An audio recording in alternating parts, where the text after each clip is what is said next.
Hello, welcome back to the Cricket Nerds. It's me, joined by James and Benj, and we are here to talk about the weekend's games that have happened. Um, Before we get into it, make sure you hit that like button. If you're new, subscribe for more top quality content that we are trying to bring you. And yeah, just stick around and you'll hear all sorts of controversial opinions. Chennai played Punjab today, so James and Benj are going to be at each other's throats in a bit. So look forward to that. So, firstly, What Friday's game, I just want to LSG. say, I just Yeah. want to say, you said if you're new, subscribe. Even if you're not new, create a fake account and also Oh subscribe. yeah. Like, like even if you're not new, subscribe. If So everyone who's subscribed to us creates a fake account and and subscribes resubscribes, that's again. twice the amount of Actually, can Yeah. we subscribers. get a Look at that. community guideline strike for inciting people to make fake accounts? Maybe. Forget that. Anyway, Don't make any fake accounts. First game on Friday was Lucknow Super Giants versus Punjab Kings, which saw the Lucknow Super Giants post the second highest ever score in the IPL. They couldn't quite get up to RCB's 260 odd they made a few years ago. James, as the Punjab fan, what were your thoughts on how they bowled and fielded against Lucknow? I'd forgotten about this game, to be honest. I think I'm just subconsciously erased it from my memory. Yeah, so I'll relive my trauma in watching it. Um, it was a really weird one because you'd almost expect for a team to post over 250, there would be like one big individual performance, like when Chris Gale absolutely teed off for RCB in that higher score. Yeah. It was because he was just unplayable. He was smacking it around. There was no particularly unplayable person in the game, but and there were tons of fours. That was also something quite important. Like there were a lot of sixes, but the fours, they just kept on coming. And I think there were the bowling wasn't very good, and Punjab's bowling is really their strong suit, so it was a shame to see that. But also the fielding was very subpar. A couple of drop catches, some catches that were taken and stepped on the boundary line, and fielding in general, like fielding placements, there was never a fielder where there needed to be one. That's how it felt. Yeah. And I don't know whether that was just panic, whether it was bowlers not bowling to a plan and their field not being set to that plan. And I think that's what was needed. So I don't think it was Shikhar Dhawan's finest hour as a captain. I don't think it was any of the bowlers' finest hour. Apart from Rahul Chahar, who I thought bowled exceedingly well. He was on a different pitch, wasn't he? Yeah. But Lucknow, just everybody chipped in. Like there was nobody actually hampered them apart from KL Rahul. But I think him going out early was potentially the best thing for Lucknow, because then it meant that they only had players with intent. And That's it. Sending in Badoni early was amazing. I sent you this on text because I was like, why is it that Look now do better when Carahall gets out early? Because I was like, look, actually, he's not sponged up 13 too many deliveries today at a terrible strike rate. And then the Kyle Myers and the Nick Purrans just give it a smack. And yeah, it was just a really, really good total. I think unsung hero, though, we've not mentioned him, Marcus Stoinis. I think for me, he just played an absolute blinder. Like, I think he hit 5 sixes in his 40 balls or something. Yeah, he really sort of took a liking to the Punjab bowlers. I do feel for Liam Livingstone, who just got smashed all over the place in his one over that he bowled, even though he did pick up the wicket of Badoni. Yeah, we were saying that it was all about, for Luck now, moving forward, it's all about their young Indian players and Deepak Kuda and AS Badoni. If they can come to the party, then that lineup looks awesome. And they did. And I think having Badoni in form, it just sends that Luck now batting to a next level. And the fact they've got Quinton de Kock on the bench not getting a game, we talked about this last time. It's just ridiculous. Carl Mayers is just like, yeah, you're not getting in, mate, because I'm here to smash it at the top. But yeah, Kara Hawley seems to be the difference between Lucknow making 250 and 130. That's what it seems at the moment. But But yeah, I felt sorry for the Punjab bowlers. But the Punjab batting, I thought, given they needed such a big total where you have to go from ball one, other than Prab Simran Singh, I thought they gave it a good go, really. They did. And yeah, you're right. Prab Simran Singh has to have a shout out for smelly innings. Because, you know, if I'm going to do it for every team, I have to do it for my team as well. And it was a truly stinking innings. And it really killed the chase from the off. I do have to say that there was some questionable batting order choices. So Arthur Vatide was absolutely brilliant. His 66 was without a doubt the highlight for me. He was very, very good. But then sending in Sikandar Raza at 4 when the asking rate was already skyrocketing. Like we had an asking rate of 15 from the first over. So sending in Sikandar Raza, who he isn't the quickest hitter. Liam Livingstone, on the other hand, he has the ability to hit that 40 ball 100, like some just a ridiculous innings. And I think that's what Punjab needed. They needed to make Livingstone, give him the opportunity to bat longer. I think there was just so much scoreboard pressure. As soon as Livingston, Curran, Jitesh, Shahrukh Khan, all of them, as soon as they were in, it was like, right, well, we just need 17 and over. It's like, well, there's no chance for a sighter there. You've just got to go for it. And there were glimpses. There were signs that we do have players that can go from ball one, and we have made good selections. But it was a target that was too high. And yeah, I just think the order was slightly off. I still don't think we would have got close. But no, it's 50 runs too many, wasn't it, at the end of the day? If we could have got a bit closer, our net run rate wouldn't be as bad. That's the only thing. Right, shall we move on to yesterday's games? Starting with Kolkata Knight Riders versus Gujarat Titans. And again, the Titans pulled off a really impressive victory. But my question is, what are Kolkata Knight Riders going to do when Jason Roy's fit again? Because Ramanullah Gurbaz, 81 off 39 balls. Unreal. Benji, what are your thoughts? I honestly don't know. The thing I really don't understand about Kolkata Knight Riders is why on earth they sent Shardul Thakur out at number 3. Like, they've been doing some rogue things with batting orders this year. I mean, Sunil Narayan opening when he just throws his bat around and misses. Thakur at 3. I honestly think KKR have no clue. I think what they do for selection and batting order is they get 15 names, put them in a hat, shuffle it all around, and then pull it out, and that's the batting order. So I reckon that's what they'll do. When Jason Roy's fit again, they'll just shuffle his name in and pull it out. And if it's at 11, well, that's where he bats.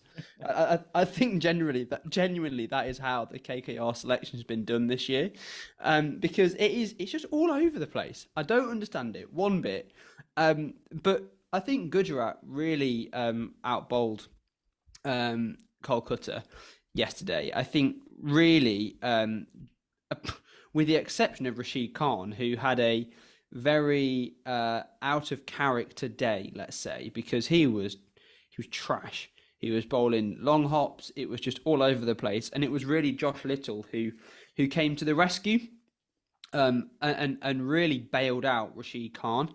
And his figures of 4 overs, 2 for 25 in a T20 like that is absolute gold dust. That's some really good figures there. Noor Ahmed as well looked really good. But yeah, Josh Little really, managed to steady that ship a little bit. And the wickets that Little got with Venkatesh Iyer and Nitish Rana, they're the 2 players that can go on and get really massively huge scores. Andre Russell came in, had a bit of a cameo, looked all right until he finally succumbed to Mohammad Shami. But then it just looked like the Gujarat Titans never really had a problem chasing it down. No. I mean, after the start that Shubman Gill gave them, it was almost like just a standard day in the office for Hardik, Vijay Shankar and David Miller, who just came in and managed to push it over that line. Yeah, I've got to say that the Shardul Thakur thing in at 3.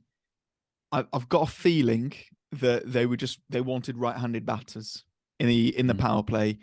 I don't know if they were trying to preserve their left-handed batters for Rashid Khan. I don't know if that was their game plan to really take him on, which from that perspective it kind of worked. But when KKR go forward and Jason Roy is fit, I think you've got to drop David Visa, who realistically isn't doing much. Like he's not. If he's batting at what, like 7, 8, and he's not bowling, then you're far better sacking off Jagadeesan because the guy's about as useful as a chocolate teapot, and you're having Jason Roy and Ravnala Gurbaz opening.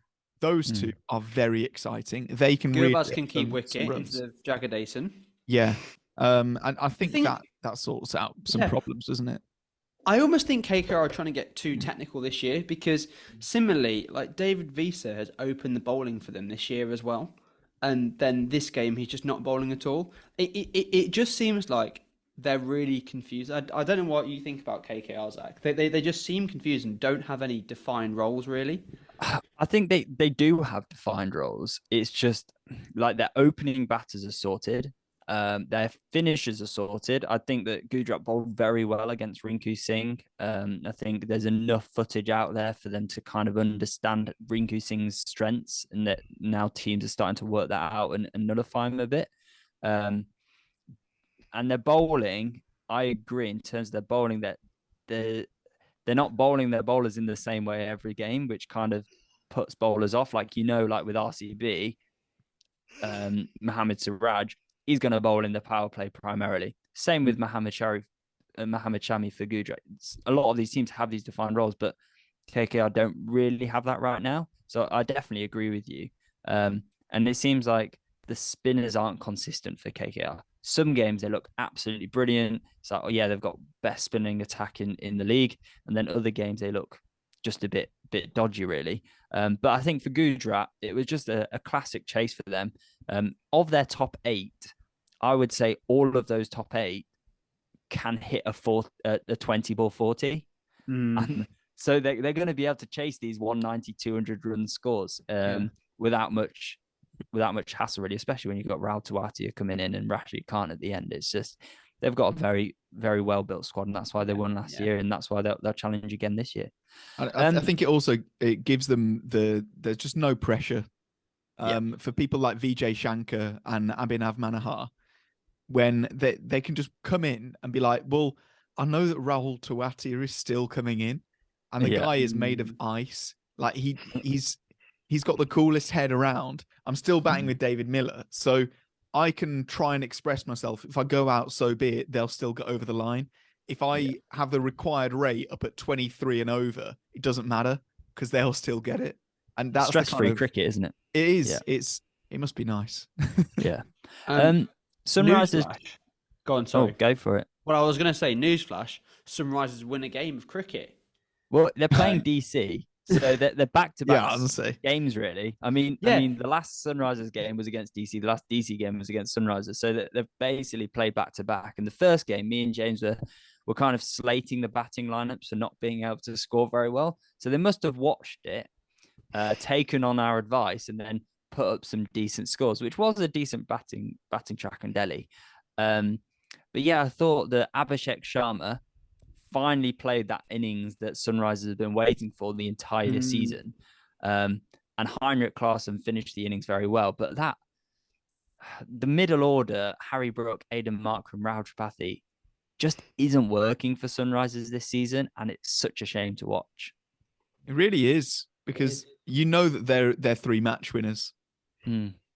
They are 3 players that you can, I don't know, in seasons gone by, you could almost bank on them getting a 40-ball 80. Like they are those sort of players. If they get 80s, you're like, yeah, that sounds about right. But yeah, it's not working, and I think there is a change needed. I think there is a definite argument for getting Heinrich Klaasen further up. Batting at 4 ahead of Markram and Brook. I would personally like to see that. But they're also a bit of a glut of right-handed batters. But as we've seen, if you start thinking too much about your left-hand, right-hand combinations, the whole thing goes to pot and you get screwed up. So I just think they need to bat people in the position they're going to do best, and they need to bat their informed batters higher up. So Heinrich Klaasen, for me, batting at 4 just makes sense. He was so good in the SA20 when he was batting further up the order. Even at 3, I wouldn't hate it. But I think Tripathi needs to be in that top 3. So that's why I'm going for 4. I mean, I'd say that this is their good batting order. I think they actually found it in this game, because against Delhi, they used the same top 6, but they had just basically swapped Abhishek and Harry Brook around. So I think now they've found their order, and I think give this order a bit of time and people will settle into it. I quite like Heinrich Klaasen, actually, because you and me disagree on this quite regularly. I quite like him coming in a bit later and just having that freedom to hit. I think Harry Brook is destructive at number 5. And yeah, I think that order that they have there is good for them. But I want to speak a bit more about Delhi, because Delhi won the last match on Monday, so which was the last game of this back-to-back Sunrisers versus Delhi game, the wooden spoon match. And you probably, I don't know if you spoke about it then, but because as bad as it is, I didn't watch Thursday's podcast.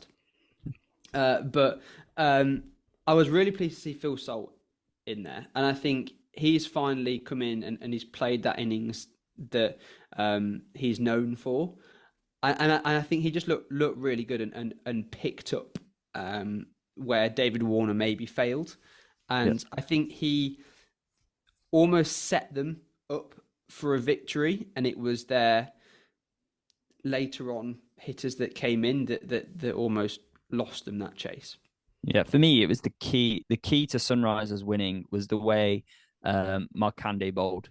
He created all the pressure. They couldn't score at that end, which meant that they were taking risks at the other end against Abhishek Sharma, Akil Hussain, Umran Malik, even though Umran Malik bowled a terrible over. But yeah, I think that just meant that they were trying to take risks, and they lost wickets, and it ended up being too much for them to do with only Axar Patel, same name, coming up over and over again for Delhi, who showed any fight. But yeah, for me, it was the way Markande bowled just turned that game around. And I know they gave the man of the match to Mitchell Moss, because he did have an exceptional game, taking 4 wickets, scoring 60 off not many balls. But for me, it was Markande's performance that won Sunrisers the match. Without a doubt. Yeah, very good. And looking at Delhi's lineup, why... Benji, you've convinced me that Axar Patel is he's a genuine all-rounder. He's not a batting all-rounder. He's a genuine all-rounder, and he needs to be batting higher. Like, he needs to be in at 5. So it's just Priyam Garg and Sarfaraz Khan as T20 players. It just doesn't work. You need to have... Sarfaraz Khan in the test squad. Yes, that's where he needs to be. Yeah. But in this situation, I totally agree. Let's chuck Axar up the order, as I've been saying all season, and Delhi will win games. Phil Salt at the top with Mitch Marsh, Axar Patel in there. Absolute job done. Do we need to talk about Punjab Chennai? No, not really. Oh, yeah. Let's dwell a long time on this one. So, Chennai versus Punjab in Chennai. I've got to say, this is potentially one of the most entertaining games of the season. It was a good game. And yeah, the fact that we saw like some Dhoni runs, Devon Conway being unplayable, a big high scorer, and then it come down to the last ball, needing 3 off the last ball. That's the kind of numbers that you throw out when you're at the end of nets practice. And like, how many do I need? 3 off the last ball. Yeah. And then they got 3. Oh, yes. It was a very fun game as a Punjabi. As a Punjab fan. I'm not Punjabi, in case you couldn't tell. But Benji, what did you think of Chennai's batting, in particular, Devon Conway? I was really impressed by CSK. Conway, off the back of his last game against Rajasthan, which, as we described it, was a match-losing innings, he just looked like a different player. He seems to be an opener that really shows up in Chennai, and then I think he struggles at other times. But he just looked so convincing. The thing with Conway is he needs to get bat on ball early, get a boundary in his first 5-10 deliveries, and then he has that confidence to play on. If he's struggling to hit the ball off the square, keeps drilling it to fielders, he plays a Zach innings, and it gets into his own head and he gets himself out. Agreed. But he just looked amazing today. It was effortless. I do think with the way he's been playing, having Njinkha Rahane held back and, Shivan Dubé sent in above Njinkha Rahane. And again, I think it's kind of doing some crazy things with left-hand, right-hand combinations. But I think once Gaikwad went, bringing in Rahane would have been good just because of how he's been playing so far this season. And if it wasn't for Dhoni promoting himself up and hitting 2 sixes off the last 2 balls of the innings, I feel like actually CSK would have been in a lot more trouble than they actually were in, and it wouldn't have been as close a match as it was. I didn't think Punjab bowled very well. I don't know if you agree or disagree with that, James. Yeah, I've got to say that it wasn't a special performance by any means. I think, again, there were plenty of gaps in the field. I mean, you've got somebody that's seeing it as well as Conway is, that you can just pick the gaps, and he was planting it everywhere. Like, he only scored 1 6. The whole inning, 16 fours is what he got. And there were just gaping holes in the field, plenty of fielding errors, and bowlers just not hitting those lines that they needed to. Again, Rahul Chahar looked pretty good, and he is I'm so glad that he's finally coming to the fore. Somebody else that looked really good was Kagiso Rabada, but for me, he needs the to take intent, wickets. yeah. But the intent shown by Chennai's batters was absolutely brilliant. Apart from Jadeja, and Jadeja needs to be shunted down. Dhoni way up, because Dhoni facing 4 balls. Oh, it's so fun to see, but he needs to be facing more deliveries, doesn't he, Zach? Oh yeah, for sure. Send him in when you've got 5 overs to go, not when you've got 5 balls to go. It's just ridiculous. But that's Dhoni. Dhoni does Dhoni things. I mean, there were a few errors from Chennai. I mean, Dubé and Ajinkya Rahane, they're the engine room, really. They're the ones who are going to score you those runs after Conway and Gaikwad have made the good starts. And he should have been sent in as well instead of Moeen. I mean, Moeen's not really had that same intensity as he has in previous seasons with the bat.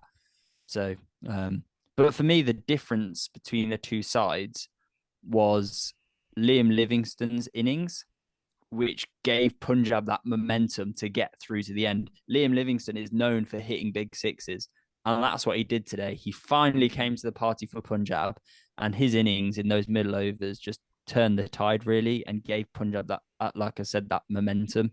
But the way Sikandar Raza finished the game off, along with Jitesh Sharma's help, was really good to watch for Punjab. Yeah. I can tell Benji's pain, because it was also like one of those touch and go, really. Will Chennai managed to defend it? But it was good batting from Sikandar Raza. You can't take anything away from that. Also, I'm not really cross with any of the CSK bowlers. I think that Patharana bowled fantastically at the death. If anything, I think Akash Singh was a little bit too expensive at the start. I think Akash Singh, while he's taken big wickets this year, he has been a touch expensive. Same with Tushar Deshpande. And I think we're definitely missing Deepak Chahar there to bowl the tidy overs in the power play. And it's a real shame that for 2 seasons we've had no Deepak Chahar, and now, CSK were happily top of the table and now back down in the depths of the middle. Yeah, like Deshpande, he is the purple cap holder now, and I'm pretty sure his economy is like comfortably over 10 and over. Probably the worst in the IPL. So I think he's closely followed by Siraj, who's got an economy rate of about half of what he's got. Yeah, so it is bizarre to see, but all round performance from Punjab. Smelly innings, notably from Arthur Bataide, but and Gaikwad. And Gaikwad, yes. But good intent from Punjab, got us over the line, win-win. Sorry Um, if you picked Ajinkya Rohani as your a captain. day of big, Oh, a day of yeah, big rough games today because Rajasthan Royals versus Mumbai was an absolute thriller, and It was this awesome. game has blown the IPL wide open. Zach, Yashavi Jaiswal, what's this kid on? This man, he's the next thing for India. With Rohat? Rohit Sharma and Rahul struggling at the top of the order, but for some reason they get picked every single game. Get Jaiswal in there. He's awesome. He likes to strike at more than 150. And he's the form he's in to be able to hit pretty much all the runs for your team. He did very well. I think that the rest of Rajasthan Royals didn't really back him up. It was just a case of saying, this guy's hitting it so well, just get him on strike. Because the rest of them looked very village. But he just kept going. It didn't matter who Mumbai brought on. He was like, yeah, I'm going to hit you for 6. I'm going to hit you for 4. Yeah, brutal. I want to see Jaiswal and Gill opening for India. Kohli at 3. In the World Cup, Kohli at 3. Ajinkya Rohani at 4. In at 5. In the ODI World Cup, not T20s. But yeah, I'm not sure about Devdutt Padikkal in the middle order. Like, he's had some games where he's looked good, but he's had some games where he's not looked good. It's funny that you say that, Bench, because we do actually have a CNQ from Amar Reddy who said, is Devdutt Padikkal better as a finisher where he doesn't have the option to play out dots than playing at number 4, coming in at over 8 to 14? So I think this is asked with the assumption that unless a wicket falls in the power play, in which obviously you get Padikkal in because that's where he's most comfortable, instead of sending him in from 8 to 14, where he can play himself in, he can play those dots, but he's more likely to play a bit of a smelly innings, is he better off being a finisher, Bench?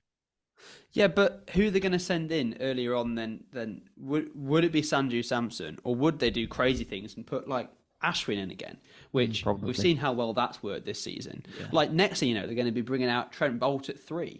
Like this is the IPL is insane this year, and I don't understand it. I do think I like Devdutt Padikkal, as you say, in the power play or after over 16, because as you say, he hasn't got that chance to play himself in, and he just comes out and swings and hits it with intent. However, I don't think that Rajasthan need another finisher, because they have 2 in Shimron Hetmeyer and Jarrell. I think with those 2 already, they don't need another finisher. I think what they need is probably, for me, I would put Padikkal in at number 3 and Samson at 4. That would be my way around of doing it. That would be my preference. But we need to talk about Mumbai, because, there were problems with Rajasthan, even though they put up a brilliant score of 212. Mumbai, again, issues for Rohit at the start. Cameron Green, James, are we still thinking that he's, paying for his price tag? And I also want to hear someone's opinion on Tim David. Oh, yeah. I want to talk about Tim David. All right, you can have dibs on that. But I do want to pick up on Cameron Green, because the intent that he's showing is really good. He is actually driving from that number 3 position, which is really important.